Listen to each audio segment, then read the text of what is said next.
नाज़रीन, ब्रेक के बाद दोबारा खुशामदीद कहता हूँ। सीधा अपने सवाल जवाब को लेना शुरू करते हैं। जी, पहली कॉल लेते हैं। Hello. Hello. Ji.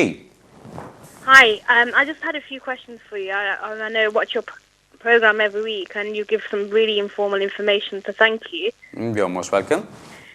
I'm a British citizen, and I married my husband, who's obviously originally from India.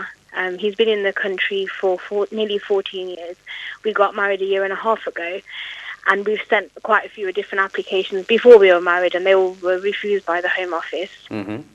After we got married, we sent an application on the human rights basis, which came back within a couple of months saying, oh, you know, you've not done this, you've not done that, and they refused our application again. Our solicitor then sent another application to say that give us the right of appeal, and nothing came back, and then we had to send a JR within a day or so.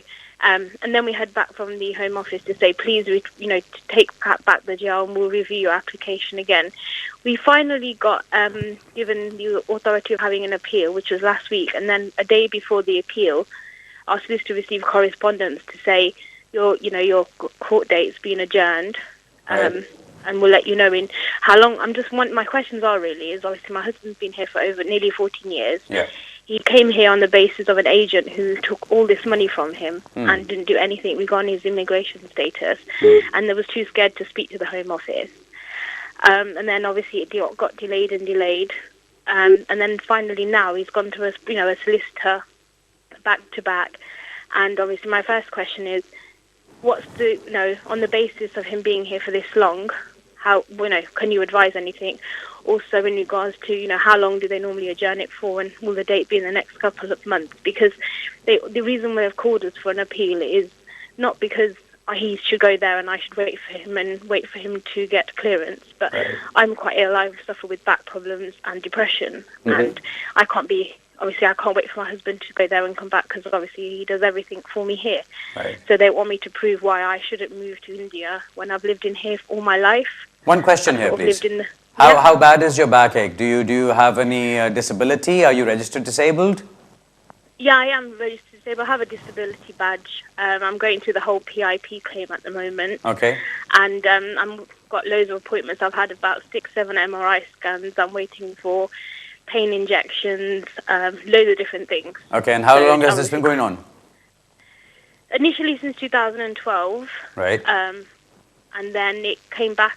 Obviously, it was still worse, but not as bad as it was since November last year. It came back really badly. My husband's been doing everything for me. I can't even carry shopping or nothing. So I've obviously got a GP letter for the hearing, but obviously our hearing was adjourned last minute, like the day before the... yeah, I understand that. So your first question is, what are your chances on the basis of him being here in the UK for this long? Secondly, how long is the adjournment going to be for? When are you going to? When can you expect to get a date? And thirdly, what's your third question? My third question is basically because obviously I'm a British citizen here. Can they make me leave here and go there if I want to be with him? Okay, all right. Because obviously when he came here nearly 14 years ago, he came on the basis of an agent. The agent No, I understand all that. Any other question? I've understood everything about your case. So any other question? No, but thank you for... Okay, no problem. Listen carefully, please. I'm going to cram in a lot of information very quickly. Okay, first of all, your question about your husband being here for 14 years, is that going to be helpful? Does he have any chances of getting any success? Not going to happen right now, I'm sorry, not on that basis, because 14 years applications used to be part of the paragraph 276, which was deleted in July 2012, as a lot of people would know. So he can't make an application on the basis of 14 years. Now what they say is that if you've completed 20 years in the UK, or you're between the ages of 18 and 25 and you've spent half your life in the UK, or you are under the age of 18, spent more than 7 years in the UK, or there are going to be significant difficulties in you settling back in your country. So the only one point that he can argue under the immigration rules is going to be the last point, that he's going to have significant difficulties after 14 years of being away from India to go back and start to get settled back in. So that's your first question. Chances right now, just on the basis of his length of residence, not going to happen. Do not see that succeeding right now. Secondly, your question is the adjournment date. How long is that going to be for? Courts are experiencing extreme delays these days. Where we used to get a hearing date in a couple of months, now we're sometimes waiting for 7-8 months or even more. So I really can't say how long it's going to be. I know it's a really dreadful thing to happen when the Home Office leaves it right till the last date, and or the court staff leave it right to the last date, and then you just get a notice saying that your hearing has been adjourned for lack of court time. So that is what I'm assuming has happened in your case. So really, anybody's guess how long it's going to be, but I would expect you should get a hearing date in the next 3 or 4 months. Third question. You asked me that you're a British national, you're married to him, are they able to force you to go back? Now, the way it's going to work, because he does not have any status, the only one way or the only one point on which you can succeed in this matter, this is the most important thing in all my answer. The only one point on which he can succeed in this application is if he is able to prove that there are insurmountable obstacles to your life continuing with him back in India. That's the only one point. Forget about his residence, forget about your being registered disabled, forget about you having a back pain and this and that. All those things are on one side. They're not by themselves going to do anything. But the one point that is important is insurmountable obstacles. You need to prove why you cannot get up from here and go with him, because you're married to him, to go and live in India with him over there. Now, I understand your circumstances. What you're saying is that you've had a bad back since 2012, but it's gotten much worse since November 2014. Now you're registered disabled. He's the one who's looking after you. Now, we don't just need a letter from the GP. We need a lot more. We need social services to come in and to see what your requirements are, see what your husband is actually doing for you, what sort of service the social services can provide for you, and whether you need longer serving hours than that, and if your husband is the ideal candidate for that. So all these points need to come in, and on that basis you will have to go into the appeal and fight it. One point and one point alone: insurmountable obstacles. You need to prove that you cannot go and live in India. Now that could be because of problems of India, or there could be problems that you will face if you were to leave the UK. Could be that you're born and brought up here, you have a business here, you have some work, you have some career, you have family, you have responsibilities, you have certain things that you just cannot leave. Whatever it is, all that needs to be brought in, and on that basis you will have to go into court and argue it out that there are insurmountable obstacles because of which you cannot live there. Okay, this is the only thing I can say for you. When you get the hearing date again, I hope you will have prepared your evidence in such a way that you can go into court and argue this one point. Alright, best of luck जी. बहुत जल्दी मैं उर्दू में बता देता हूँ उनका case क्या था. खुद ये ब्रिटिश नेशनल हैं. 14 साल पहले इनके हस्बैंड यहाँ पर आए थे, उनके पास स्टेटस नहीं है, इन्होंने शादी कर ली, बहुत सारी एप्लीकेशंस डाली, सारी एप्लीकेशंस रिफ्यूज़ होती गई हैं. एक तो ये कि इनको ये पता करना था कि जी इनका केस एक दिन पहले हेयरिंग से, एक दिन पहले अपील में जाने से एक दिन पहले एडजर्न कर दिया गया कोर्ट की तरफ से. सो उनको हेयरिंग डेट कब मिलेगी, तो वो मैंने उनको बताया कि आजकल काफ़ी डिलेस चल रही हैं जिसकी वजह से देर लग सकती है. दूसरा पॉइंट इनका ये था कि इनके चांसेस क्या हैं कि 14 साल इनके हस्बैंड को यहाँ पर हो गए, क्या उसकी बेस पर इनको स्टेटस मिल सकता है. तो मैंने इनको ये बताया कि खाली इस बात के ऊपर कि उनके 14 साल हो गए उनको नहीं मिल सकता, क्योंकि अब कानून 20 साल की बात करता है.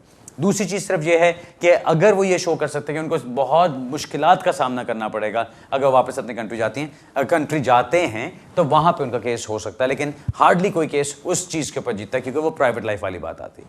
अब बात आती है इनकी फैमिली लाइफ के ऊपर. क्योंकि ये ब्रिटिश नेशनल हैं, इनको कुछ बैक प्रॉब्लम भी है, इनकी रजिस्टर्ड डिसेबिलिटी भी है, और इनके हस्बैंड इनको सारा लुक आफ्टर करते हैं. सो ये सारी चीज़ें देखते हुए इनका केस सिर्फ एक पॉइंट के ऊपर, यानी इनसरमाउंटेबल ऑब्स्टिकल्स, मैं पहले भी कई दफ़ा एक्सप्लेन कर चुका हूँ. इसका मतलब ये होता है कि कोई ऐसी रुकावटें हैं आपके रास्ते में जिनको आप क्रॉस नहीं कर सकते, जिनको आप अबूर नहीं कर सकते. वो रुकावटें क्या हैं? हो सकता है इनकी डिसेबिलिटी रुकावट हो सकता है इनका ट्रीटमेंट चल रहा है, हो सकता है इनकी कोई केसेस चल रहे हैं यहाँ पे, हो सकता है इनकी कोई फैमिली है, हो सकता है इनकी और कोई रिस्पॉन्सिबिलिटीज हैं, हो सकता है इनको वापस इंडिया में जाने में प्रॉब्लम है. वहाँ पे क्या प्रॉब्लम हो सकती है? खाली ये कह देना कि जी मैं वहाँ की लैंग्वेज नहीं बोलती, मुझे वहाँ का मौसम नहीं पसंद, या मुझे वहाँ का कल्चर नहीं पसंद. खाली ये बातें नहीं चलेंगी. इनसरमाउंटेबल ऑब्स्टिकल्स का मतलब है कोई बहुत सीरियस बात होनी चाहिए जिसकी वजह से आप वापस नहीं जा सकते, और वो रीज़न आपको जाके जज के सामने पूरा आर्ग्यू करना है. अभी इनके पास मौका है कोर्ट में जाने का, एंड आई होप आप वहाँ पे जाके कोर्ट में इसको प्रॉपर्ली आर्ग्यू कर सकें और अपने केस को अच्छी तरह से एक्सप्लेन कर सकें. ऑलराइट जी, बेस्ट ऑफ लक. अगला सवाल लेते हैं जी. हेलो अस्सलाम वालेकुम अली बुखारी जी. वालेकुम सलाम. कैसे अली बुखारी, आप ठीक हो? अल्हम्दुलिल्लाह जी, बिल्कुल जी. मेरे 2 क्वेश्चन है आपसे. बताइए. पहला सवाल ये है कि भाई हमारी शादी हुई थी 2012 में और मेरी वाइफ के पास रिफ्यूजी स्टेटस था। ठीक। तो उनके बाद होम ऑफिस ने मुझे डिस्क्रिप्शन लीव दे दी 2.5 साल की। ठीक। अब 2.5 साल की एक्सटेंशन आ रही है। अभी मेरी वाइफ जो है वो बेनिफिट क्लेम कर रही है ठीक। अपने नाम से, और जो हाउसिंग काउंसिल टैक्स बेनिफिट है वो तो दोनों के नाम पे काउंसिल टैक्स बिल जो आता है। ठीक है। तो मुझे सिर्फ ये वंडर हो रहा था मैं क्या, अगर एक्सटेंशन हम करते हैं तो एक्सटेंशन रिफ्यूज हो सकती है या कोई प्रॉब्लम बन सकती है, ये सवाल था एक। और दूसरा सवाल मेरा ये था कि मेरी बीवी का ब्रिटिश पासपोर्ट के लिए अप्लाई किया क्योंकि उसको लर्निंग डिफिकल्टी है। तो जीबी का लेटर सारा डॉक्टर करके डिप्रेशन टेबलेट्स ले रही है। होम ऑफिस को पता है पहले 2008 से कि डिप्रेशन की टेबलेट्स ले रही सारा, पर उन्होंने रिफ्यूज कर दिया। तो उसका कोई और चांस बन सकता है मेडिकल ग्राउंड्स पे या जो भी कुछ ऐसा है कि क्योंकि वो life in the UK test नहीं पास कर सकते, उसके लिए बहुत डिफिकल्ट है, हार्ड। ओके ओके, चलिए मैं बताता हूँ ji. Life in the UK. Okay, पहला सवाल आपका जो है कि जी काउंसिल टैक्स आपका दोनों के नाम पे चल रहा है। आपके पास रेफ्यूजी स्टेटस आपकी वाइफ के पास था, आपको डिस्क्रिप्शन लीव मिली 2.5 साल की, फिर 2.5 साल की। अब आपकी दोबारा एक्सटेंशन होती रहेंगी जब तक आप 10 साल पे नहीं पहुंच जाते, तब आप जाके इंडेफिनिट लीव के लिए अप्लाई कर सकते हैं। सो अब आपके एक्सटेंशन का टाइम जब आता है, आपको फिक्र ये है कि काउंसिल टैक्स आपका बोथ नेम्स पे है, यानी दोनों के नामों पे काउंसिल टैक्स चल रहा है, बेनिफिट आप और कोई नहीं ले रहे। काउंसिल टैक्स के अंदर दोनों के नाम होने वैसे ज़रूरी होते हैं क्योंकि काउंसिल टैक्स के ऊपर उन सब लोगों के नाम होने चाहिए जो उस घर में रहते हैं। सो आपके घर में अगर आप दोनों रहते हैं तो आप दोनों के नाम होने ज़रूरी हैं। सिर्फ आप ये कर सकते हैं कि आप अपनी काउंसिल से लेटर ले सकते हैं कि आपने अपने इमिग्रेशन स्टेटस के ऊपर कोई बेनिफिट अप्लाई नहीं किया। वो आपको कन्फर्मेशन मिल जाती है, वो एज अ सर्टिफिकेट सर्व करेगा, और जब आपने एक्सटेंशन के लिए अप्लाई करना होगा तो उससे आप उस पेपर साथ लगा सकते हैं और एक्सप्लेन कर सकते हैं कि जी ऑलरेडी ऑल्दो काउंसिल टैक्स के ऊपर मेरा नाम आ रहा है लेकिन मैं बेनिफिट क्लेम नहीं कर रहा हूं, मेरा नाम इसलिए है कि I am resident in that house. ठीक है जी, पहला तो आपका वो सवाल हो गया। दूसरा आपने सवाल पूछा कि जी वाइफ आपकी नेशनैलिटी के लिए अप्लाई नहीं कर रही हैं या नहीं कर सकती या उनको रिफ्यूज हो गया क्योंकि उन्होंने life in the UK test नहीं लगाया। अब life in the UK test क्या कहता है?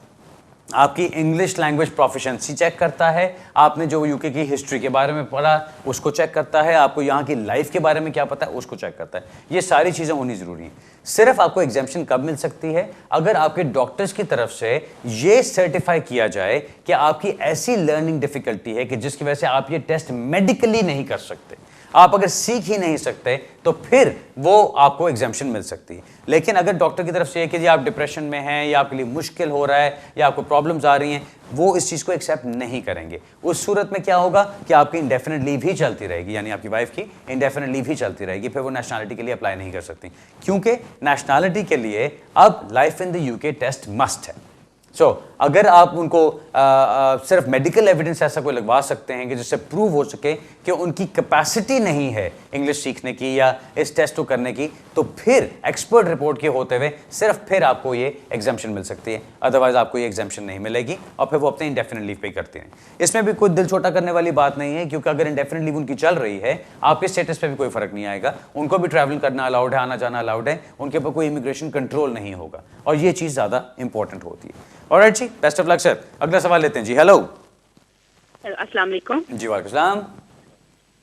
अली भाई, मेरे दो सवाल हैं आपसे। बताइए। हमारे पास लीव टू रिमेन, हमारे पास और हमारे बच्चे के पास, हमारा बच्चा यहीं पैदा हुआ था, अब वो 10 साल का हो गया है। अब हमने उसकी ब्रिटिश रजिस्ट्रेशन के लिए अप्लाई करना है, तो मैंने ये पूछना था कि उसकी एप्लीकेशन के साथ उसका लीव टू रिमेन का ओरिजिनल कार्ड भी साथ में जाएगा कि उसकी ओनली फोटो कॉपी जाएगी?